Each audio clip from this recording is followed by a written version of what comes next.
Leo watu wanaibiwa usiku na mchana, vitu vya thamani vinachukuliwa. Kila unapotenda dhambi ujue mlango umebomolewa na vitu vizuri vinaondoka. Kuna watu wako hapa sasa hivi swala la kuomba kwao imekuwa ni nongwa, imekuwa ni mgogoro. Maombi yamekuwa ni mgogoro.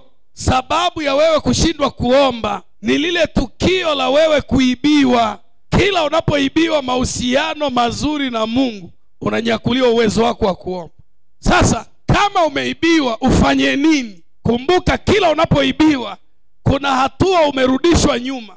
Biblia inasema Yesu amekuja ili tuwe na uzima kisha tuwe nao tele. Kama hatuna hiyo hali ya utele, basi tayari kuna tukio la wizi ambalo limefanyika kwenye maisha yako au linaendelea. Sasa basi njia ya kurestore hali ambayo ulikuwa nayo lakini sasa hivi huna baada ya kuibia ni kufanya maamuzi ya kumfuatilia aliyekuibia mpaka akurudishia alichokuibia. Hiyo hali haitaondoka kwenye maisha yako kama hutakirudisha kilichoibiwa. Kama unashindwa kuomba, elewa roho ya neema na maombi iliibiwa kwenye maisha yako na hutaweza kuomba kamwe mpaka hiyo roho ya neema na maombi imerejeshwa tena.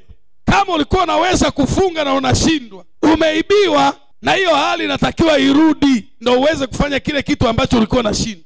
Biblia inasema Daudi akapiga magoti akamuuliza Mungu, niwafuate? Akasema wafuate, nitawapata na bila shaka utavirudisha vyote. Na mimi nakwambia chochote ulichoibiwa usikate tamaa, fuatilia, kitarudishwa kwako tena. Kipawa cha maombi kilichochukuliwa kitarudishwa kwako tena.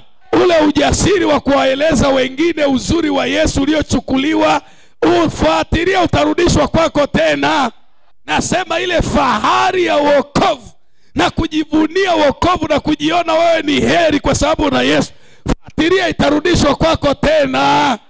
Maandiko yanasema Daudi akajifunga silaha akawafuatilia wale majamaa waliovamia mji, akawafukuza, akawafuatilia mpaka akawapata, na akamrudisha mke wake, akarudisha watoto wake, akarudisha mali zake, akarudisha na mali za kijiji kizima. Bwana akupe neema ya kurudisha chochote kilichochukuliwa kwa jina la Yesu.